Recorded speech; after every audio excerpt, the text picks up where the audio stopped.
There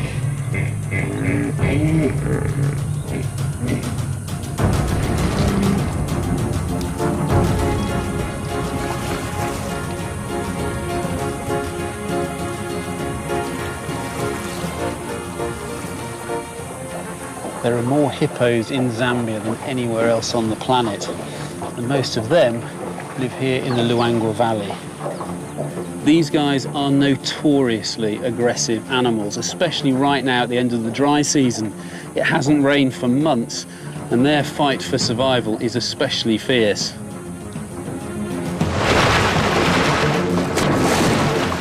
By looking inside these aquatic giants, we'll find out how their bodies are built to withstand this deadly battleground, why they spend their lives in water, and we'll uncover an evolutionary story with a dramatic twist.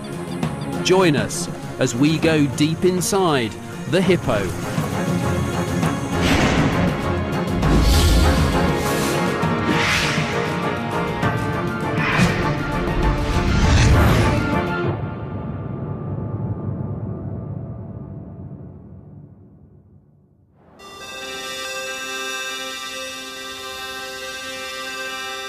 Snaking through the heart of Zambia, the Luangwa River is the lifeblood to one of Africa's most majestic wildlife parks.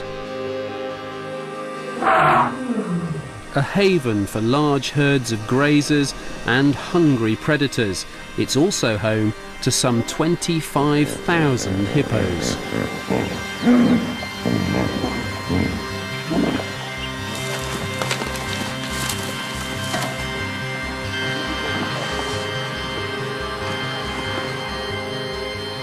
Plenty of hippos die at this time of year, but by the time you get to their bodies, because of the intense heat, they're so decomposed you can't really dissect them, or they've already been eaten by some very hungry animals. So the park authorities here have said that we can do our dissection on one of these animals that's been culled as part of their population management programme, and they're just about to bring its body in.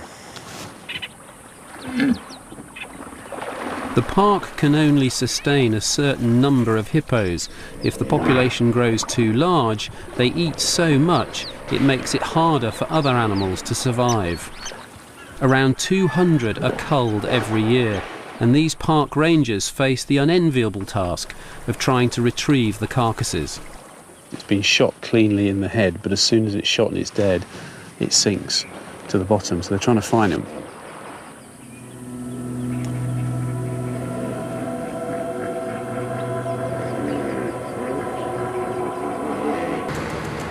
The death of any animal is always sad to see, but this carcass will provide valuable meat to the local villages.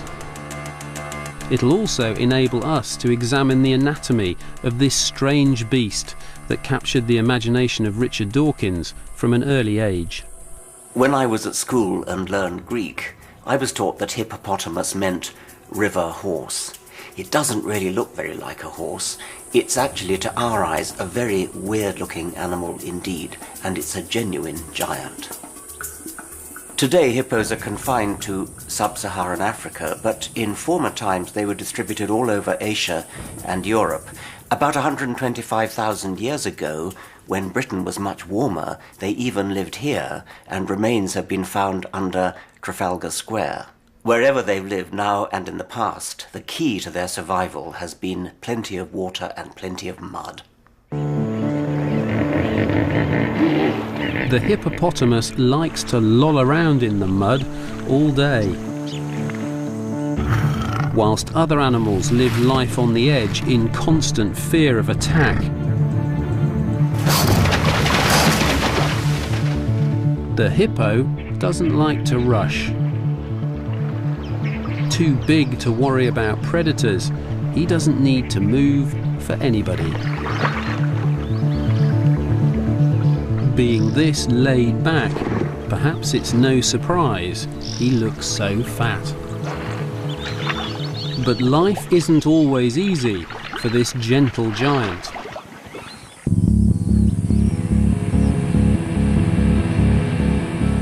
During Zambia's hottest months, the rivers dry up and water becomes scarce.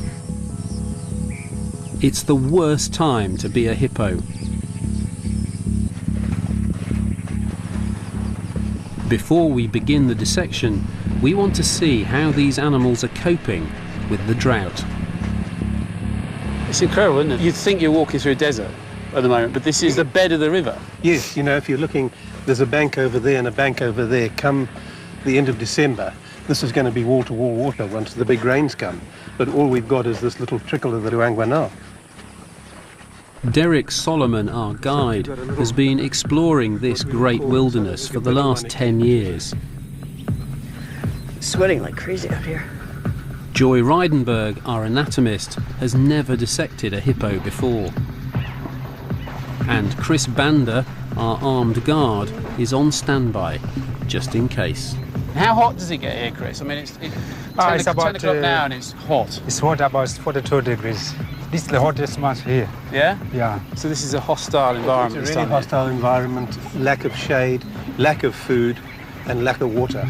It's crisis time for all the animals in the valley at the moment. To find water, most of the park's hippos abandon the dried-up lagoons and congregate in pods in what's left of the main river channel. At this time of the year, pods can swell into the hundreds or even thousands. But not everyone is welcome. Further up the valley, we come across a forlorn figure in a bend of the river. There's obviously a male that has been kicked out of the pod. He's had a disagreement with a dominant bull somewhere. So there's no other pod anywhere near here, is there? No. So he's a real Johnny No-Mate. He's actually not in very good condition. The whole backbone now, that's not he's good. in pretty poor shape. Okay, he's starting to react now. That's a bit of a threat posture now that he's... What's that, ears upright? The way he's looking at us, he's... Because he's turned to face us. No, we must just watch the bubbles to see which way he's going.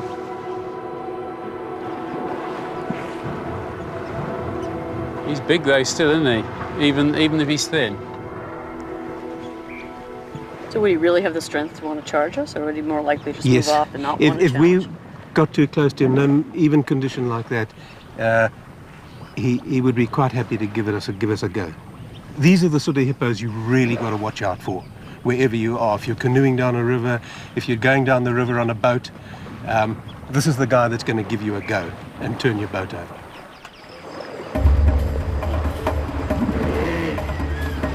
Underneath the hippo's laid-back exterior, there lurks a foul-tempered brute. Hippos don't just love water, they fiercely protect their territory, particularly when it's in such short supply. If pushed, they're not afraid to go to battle.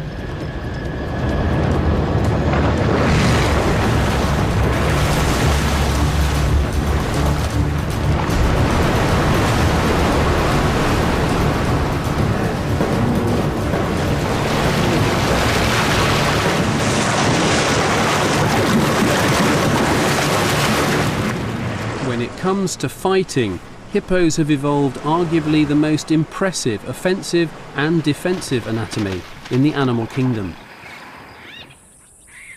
And it's the first thing we want to take a look at in the dissection.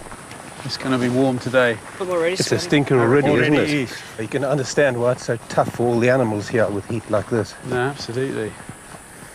And obviously the iconic part of a hippo is the bit that you see like these guys out here now. You see their heads, don't you? And it is the most bizarre piece of anatomy. I mean, there's no other head like this, is there?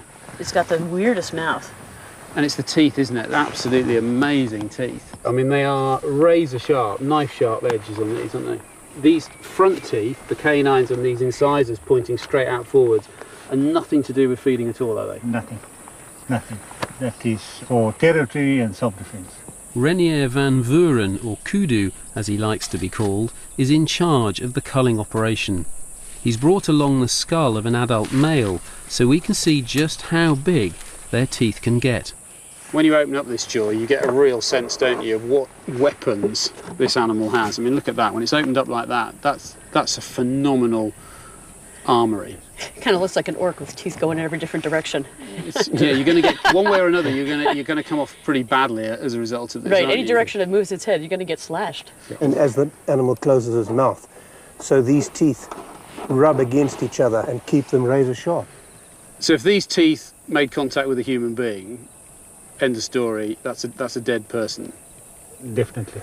In terms of the fighting they do with each other, the damage to themselves, I mean, you see the scars when you see them from a distance. They do considerable damage to each other. Yeah. All over, with all these skin marks. Yeah. Mostly always on the upper body. There's a scar. There's a scar. Here's quite a fresh one. Here's quite a long bite mark over here. There's no other animal that can take the punishment like this. So how does the hippo survive such vicious attacks? Knife sharpened, Joy's ready to find out. That's really thick skin. And very, very tough. It feels almost like elephant skin, but a lot thicker. I think that's the toughest skin I've ever had cut. The fact that they get any scars at all from those teeth is amazing. When you consider how really tough the skin is.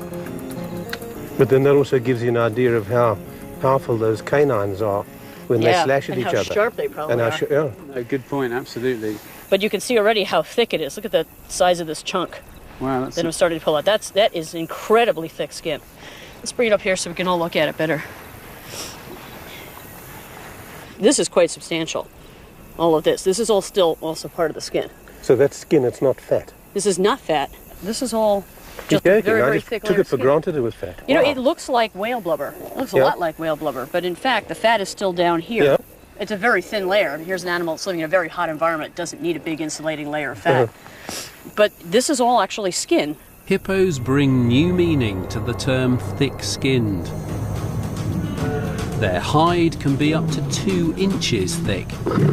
So an attack by even the most sharp-clawed predator is brushed aside as a minor irritant.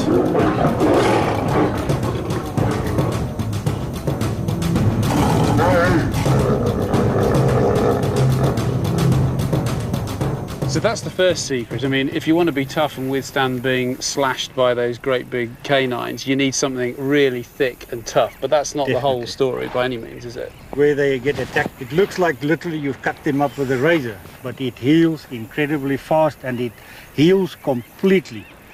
Where you or I, if we cut ourselves and went in this water, we'd probably end up with a horrible pussy wound that you would simply need wouldn't heal. antibiotics and go to a doctor. Hippos have developed a surprising solution to the problem of festering wounds. So right here where it was cut through, not only do we have this channel, but look at the base, there's some red spots showing up, and here's another one. Here's another gland right here. It's almost got a pink color to it right there. These special glands, sebaceous glands that the hippo has, secretes a red-coloured fluid. And the secretion is referred to as blood sweat. Because of the red of the red colour. Until recently, the hippo's apparent ability to sweat drops of blood perplexed scientists. But we now know that this fluid is neither blood nor sweat. Produced by tiny glands buried within the hippo's thick skin, it starts off colourless and only turns red when it's exposed to the air. This secretion is the hippo's own antiseptic. It not only kills harmful bacteria, but it also speeds up the healing of wounds. You think where the hippo is living most of its time, mucky water, it's pooping all day long in the water, and yet, as Kudu said, you never see a suppurating wound on a hippo. That is amazing. The other interesting thing about it is that this secretion has sunblock properties as well. Oh, that's great. Especially in this African sun. Especially in this sun. And, you know, think of it, even the hippos in the river here, the top of their backs are still exposed to the sun. The water's not deep enough for them to go completely in. So they will secrete this fluid and protect themselves against the sun. It's hard to believe hippos found a way to make their own sun cream. Interestingly, they also feast on fruits, which are known to have medicinal benefits. Simon Watt has gone looking for them, hanging high off the branches of the Kygelia, or sausage tree.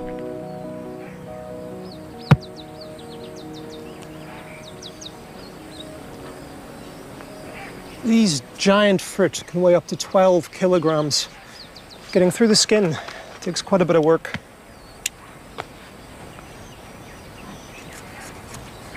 Oh, yeah.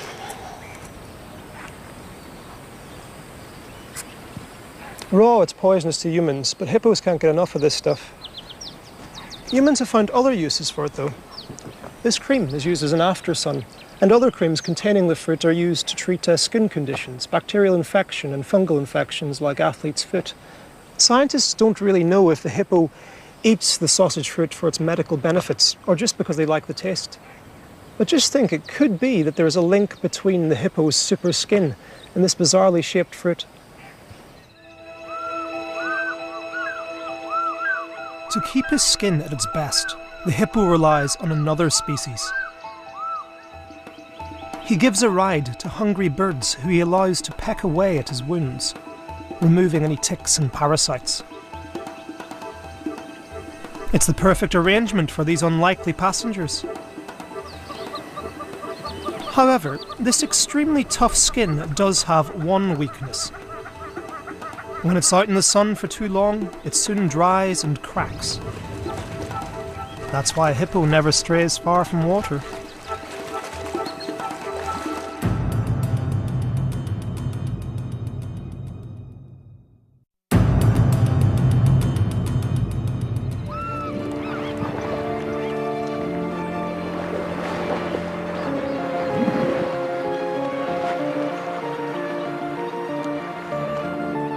For many animals, a trip to the local watering hole can be a dice with death. For the hippo, though, it's not just a drinking place, it's home.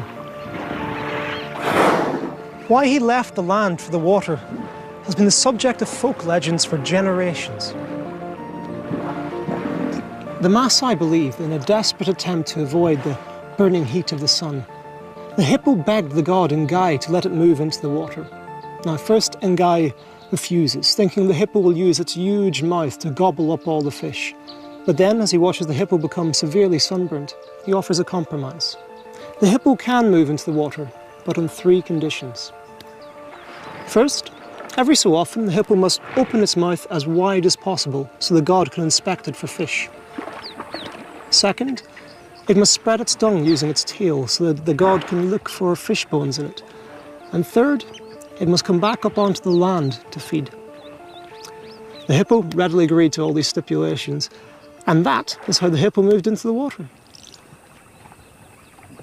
Well, that's what the legend says anyway.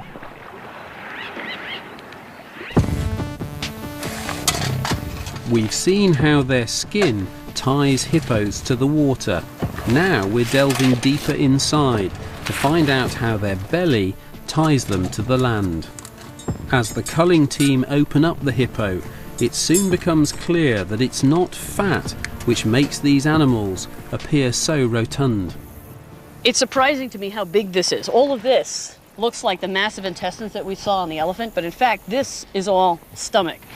This, probably even all the way down into here, this. I mean, that's 2/3 of the space within the abdominal cavity. Easily. Okay, as we open it up, the first thing that you're seeing is there's lots of partially digested food. Lots of grasses in here. Let's keep going.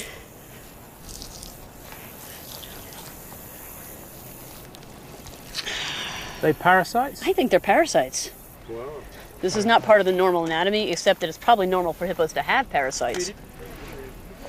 Joy's just excavating out all the stomach contents at the moment, and these guys are bringing in a weigh scale so we can weigh how much is in there, because I think there'll be a pretty huge weight. And what's interesting is that the grass itself that's packed in there is being digested by bacteria, and like all herbivores, it's the bacteria that do the fermentation, and then it's the bacteria that are actually digested and the nutrients absorbed, and the fibre that's left from the grass passes out as a waste product, as poo. That's a hell of a lot of food had gone in there, hasn't it? I still find it incredibly hard to believe that just nibbling away this short cropping grazing fills this thing. I mean, you must have to do it for hours and hours and hours and hours to be able to get enough in there. I think it's going to get too heavy to carry soon.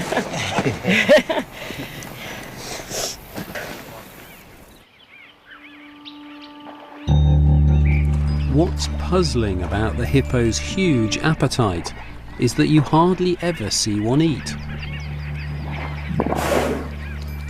Most herbivores spend all day filling their bellies, but hippos languish in the water, keeping out of the sun. Only as darkness falls do they haul themselves up the steep banks and begin their secret forage under the stars.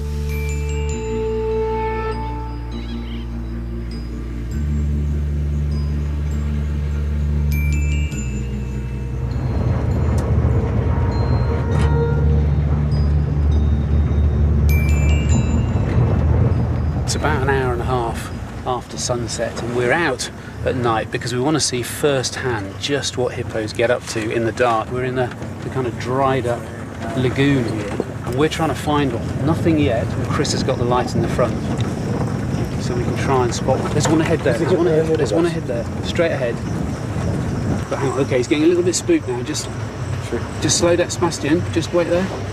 You can see the reflection in his eye. But it's almost like they're skulking about. They're so comfortable in the water. And out here on land, it's as if they're out of their comfort zone. So they just skulk about at night grazing with that huge mouth. That's it. Go on. Do you know, that is such a treat. That is such a treat. Everybody knows what a hippopotamus is, what it looks like. Everybody knows that. Yes. But how many people realise that this is what its lifestyle is? They'll graze all night? No, he could be out for, he or she could be out for a very large part of the night, but they'll graze for a while, then they'll go and lie under a bush and rest, then maybe graze some more and slowly make their way back to the water. And presumably, if they were doing this in the middle of the day, walking around trying to find your food, they would just simply overheat. Yeah, it was 44 degrees Celsius at midday today. This chap is, like all of the hippos, they've got to wait until it's dark, when it's a little cooler, and then start your nightly rounds. Sebastian, can we start up and very slowly try and just follow it around the corner? I just think it's such a surprise, because so many people I know absolutely assume hippos spend all their life in the water and they eat fish. So wrong. So wrong. This is an animal that I knew eats they grass. did eat fish, but I really didn't know they walked around on the land. What surprises me is that it's all by itself, whereas in the river, we saw them all clustered together in these groupings. I think he's already run away. What, is it down there? No. Where have you gone? How can you hide over a ton of hippo in 3 seconds? Are you sure they don't live in burrows? Yeah, Another hippo. Stop. Here.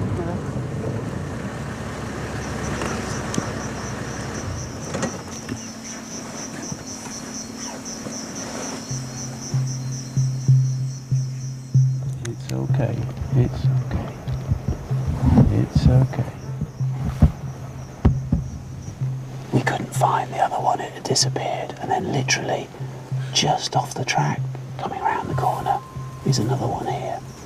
Grazing, reasonably calm.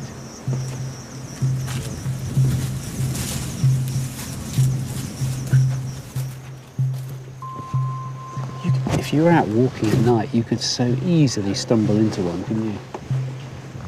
I think you've got to be crazy to go out walking at night, but yes, you're quite correct. I mean, you just wouldn't know that. You just wouldn't know that. That's what's incredible about this animal, is that it has this split life between being in the water during the day and being on land at night grazing. There he goes. Oh, he's coming along this path. He's coming to us. Okay, He's now split. Look at the speed. absolutely amazing. I can't believe how fast that ran.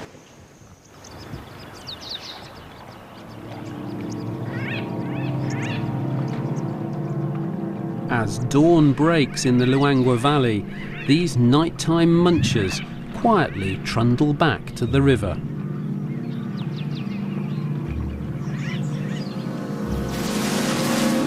With their stomachs full, they'll spend the rest of the day in the water, digesting their nighttime feasts.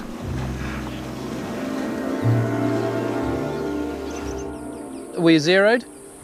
Okay, let's whack these on the plate. Heavy, Joy?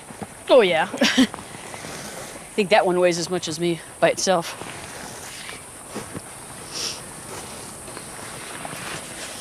Okay, what do you got? 157.7. This is in kilograms. It's in kilograms. And imagine if they're in a small area and there are 2,000 in a pot. If you do that calculation. 2,000 times 158 kilos. Yeah. It's a pretty lot of grass. Yet the most astonishing thing about the hippo's stomach is not how much grass it can squeeze in, but the revelations it holds about this animal's evolutionary heritage.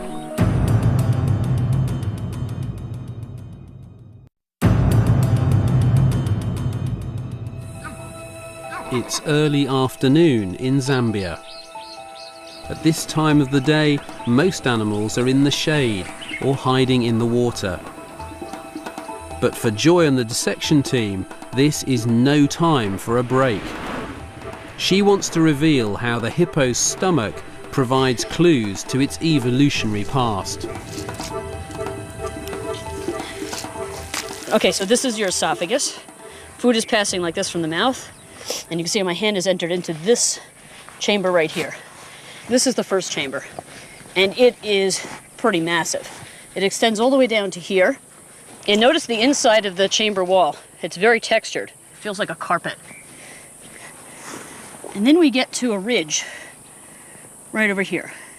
And this ridge signifies that we're passing from one chamber into the next. Not quite as big as the first chamber. It's this pouch right over here. So food can sit in this and ferment. The hippo's giant stomach is more than just a simple sac. It's made up of a number of cavernous chambers and blind alleys which slow down the passage of food through the stomach. The circuitous course allows this walking compost heap more time to ferment the grass. So once the food is mashed up enough by this rough surface, it goes into this last chamber of the stomach. This one looks very different from all the others. Now we're seeing really gooky looking surfaces here. This is where all the digestive juices are squeezed out, and this is what's actually going to help to break down some of the food even further chemically as opposed to mechanically. And this is the equivalent of the true stomach. This is what a carnivore would have, just this stomach. All this other stuff only herbivores have.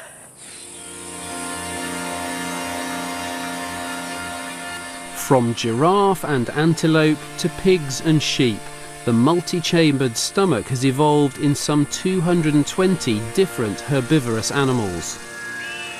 But working out which one is the closest cousin of the hippo has always been a puzzle for scientists.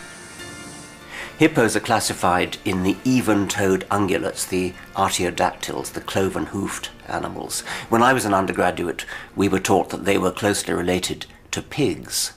What's rather surprising is that in very recent times, molecular evidence looking at DNA has shown that the closest living relatives of hippos are not pigs, not any kind of cloven-hoofed animals at all, but whales. These ocean giants might not look anything like hippos, but it's not just DNA that links them. 2 years ago, we dissected a fin whale that died off the coast of Ireland.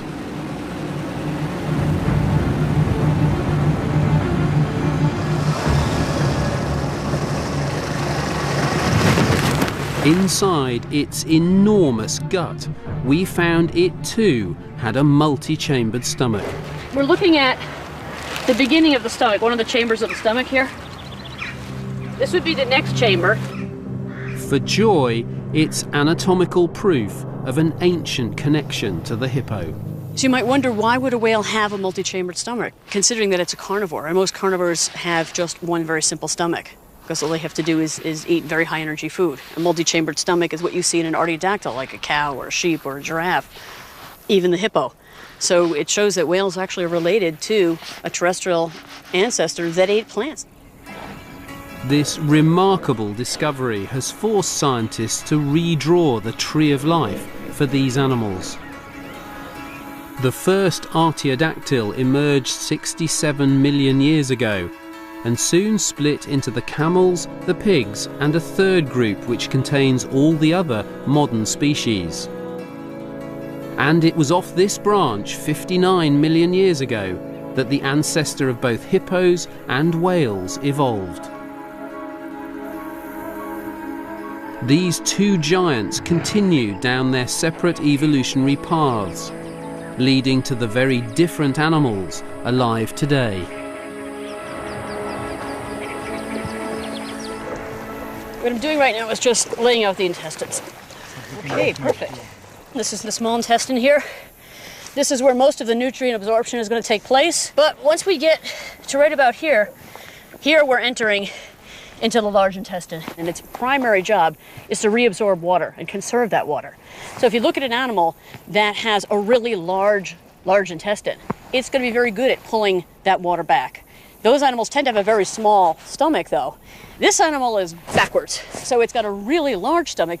By the time it gets down here, this is actually really quite simple.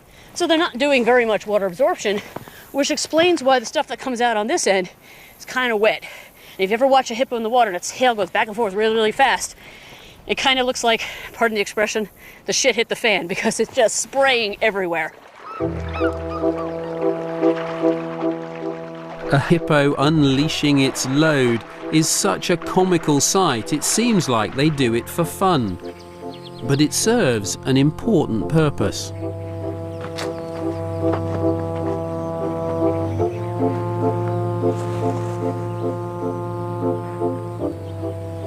According to the legend, the hippo spreads its poo so the Maasai god can check it for fish bones. I think this batch looks pretty fish-free. For scientists, though, this ritualistic muck-spreading behaviour is still something of a mystery. In the water, these dung shires are used by adults to mark territories as a sign of dominance. So it was first thought that on land, dung was similarly being used to keep rivals out of their feeding grounds. But it then became apparent that on land, hippos aren't territorial at all. Individuals from different pods will often feed and poo in the same areas. It turns out the dung spots mark a trail. But where does it lead? It might look like some sort of man-made drainage site, but in actuality, this excavation is a pathway that has been carved out by hippos. It's about 1 hippo wide and leads down the steep riverbanks to the water. By spreading its dung when on land, the hippo leaves a trail that can follow even during the darkness of night, from its feeding ground to its chute and back to the safety of home. For the hippo, all roads lead to the river.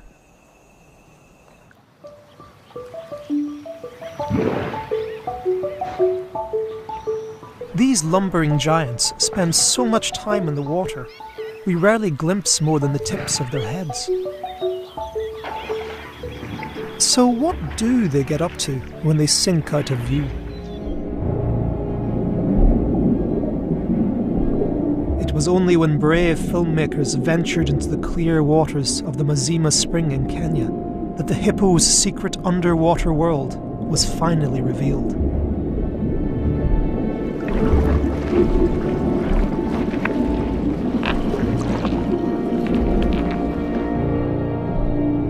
This is a place where they give birth and nurse their young, where an army of fish clean the crevices in their skin and dare to pick off food stuck between their gums. The hippo's laid-back attitude to life clearly continues underwater too. Even though hippos are completely at home in the water, bizarrely, they can't actually swim. Instead, they tiptoe along the bottom. When they need to, they can even switch to a slow-motion gallop.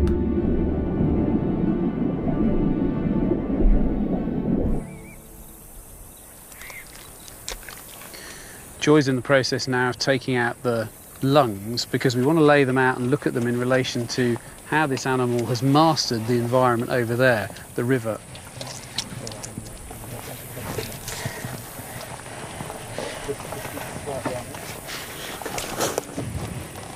You ready for a bit of a sluicing? Yep. Woo! That was nice. I feel better already. Okay. So, what you're looking at are the two lungs. And if you peel them apart, right in the center is the heart. This is the heart right here. And if we just pull the heart back for a minute, take a look at just the lungs. What is surprising is that it's not divided. If you were to look at human lungs, you would see divisions in this lung. It would cut it into two pieces on the left side. And on the right side, those divisions would cut the lung into three pieces, and we call those lobes. Interestingly, whales also have the same kind of lung construction where it's just one lung, not lots of lobes. And it helps them to evacuate the air more quickly. In the hippo's quest for an aquatic life, its large lungs prove to be both a blessing and a curse. When it needs to catch its breath, they quickly fill with several litres of air, allowing it to stay hidden underwater for over 5 minutes at a time. However, such large air-filled sacs would normally make an animal buoyant and cause it to float. Somehow the hippo is able to counteract this problem and keep itself rooted to the riverbed. The secret to this conundrum lies inside the legs. Kudu, that looks like a pretty tough bone. Yeah, it's a tough bone. It's a complete solid bone with no bone marrow inside. So no cavity inside at all? No cavity, no Oh nothing. my word, look at that. Look at that, that's amazing. That is amazing. Thank you, James. That is... Wow, it's completely solid. So we would expect to normally see a cavity in there for marrow. Yeah. So these must be really heavy, really, really dense bone. And is that the same in all their limb bones? All 4 bones. Absolutely solid. Have you ever seen the cut-through bone like that before? First time I've seen it, I'm blown away by this. In most land animals, the limb bones have a hollow cavity filled with bone marrow. But in the hippo, this space is packed in with yet more bone. So its legs act like a diver's weight belt. As ever, the hippo has opted for the easy way out. Why swim against the current when you can go for a gentle stroll? The hippo's heavy bones make floating impossible, so when you see its eyes peeping out of the water, you can be sure his feet are firmly planted on the bottom.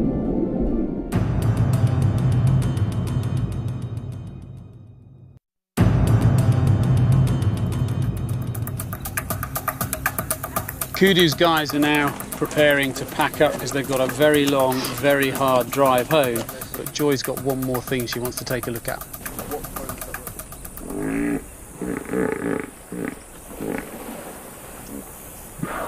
That's an incredible sound. Absolutely. Now we know you can hear that in the air, and certainly when they're in the water, just their nostrils are sticking out, not the whole mouth, and so it's probably being emitted here from the nostrils.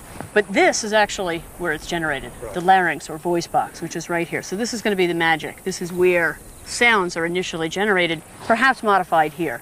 Why don't we take a look at this? Absolutely, because as a communication enthusiast, this for me is the highlight of this whole exercise. I know, this is where your research and my research really overlap, so this will be quite exciting. Joy and Derek share an obsessional interest in how animals talk to each other.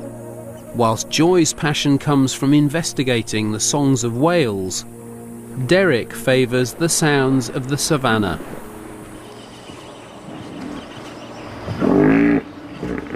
And here, the hippos rule the airwaves.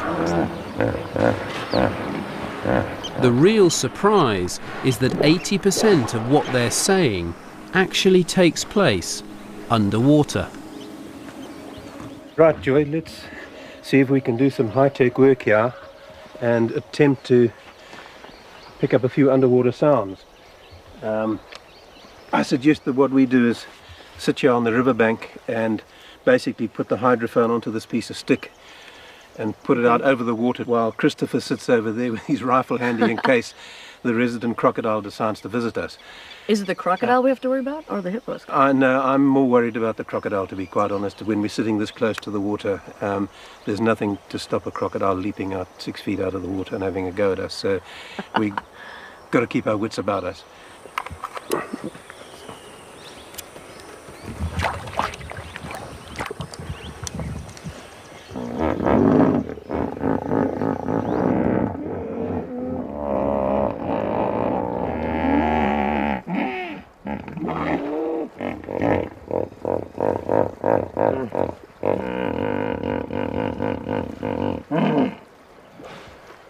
That was awesome. That was crazy. Okay.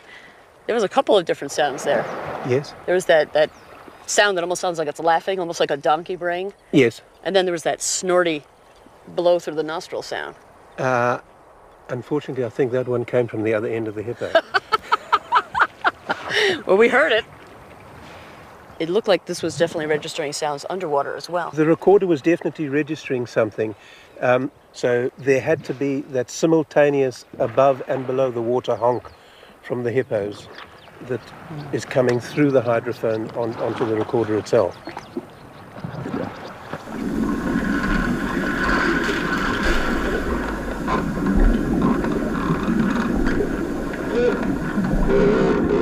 Some of the sounds that I've recorded are grunts and groans.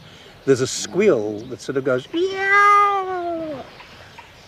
But the most bizarre of the lot is clicks that they make. Clicks? And it's been likened to the clicks of a killer whale. We can only guess at what the hippos are saying. Dominant bulls may be warning rival males to keep out of their patch. Mothers may be making sure their young don't wander off too far.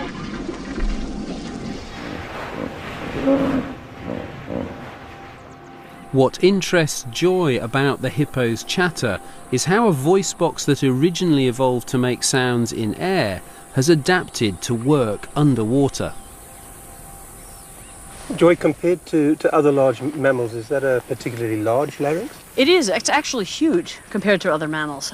And I suspect that a large larynx relates to lower frequency sounds. So the bigger it is, the lower you can go. And the low frequencies make sense because they travel farther. So if you need to communicate to the next group of hippos down the river or up the river, you want something that's going to really travel. So we've almost got it free here. Come on. There we go. That. Wow. That is one really big voice box.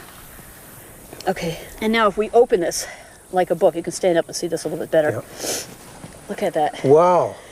That looks like a baleen whale. That you see the inside phenomenal. Of this? You see these two bands? Yeah. These are the vocal folds. Yeah. Or look in lay terms that people call vocal cords. Yes. The first thing you notice, and I find really fascinating, is that they're not oriented the way they are in a terrestrial mammal. It's a totally different way of making sound.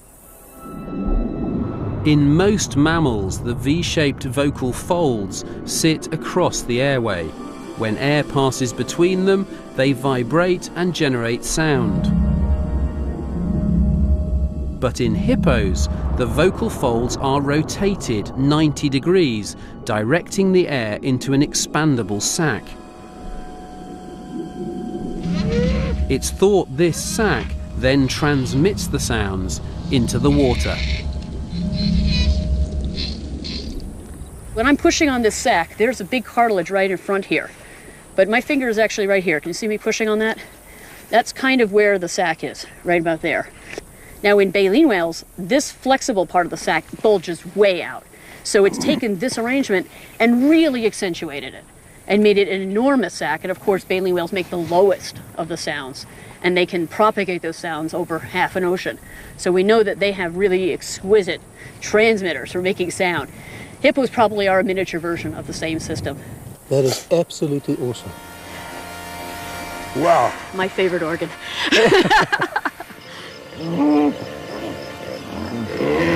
The hippo has settled into a gentle rhythm of life. As the sun sets, they leave their muddy waters for their nighttime feast, steadily munching away. Here they come crossing the road. Look at that, look at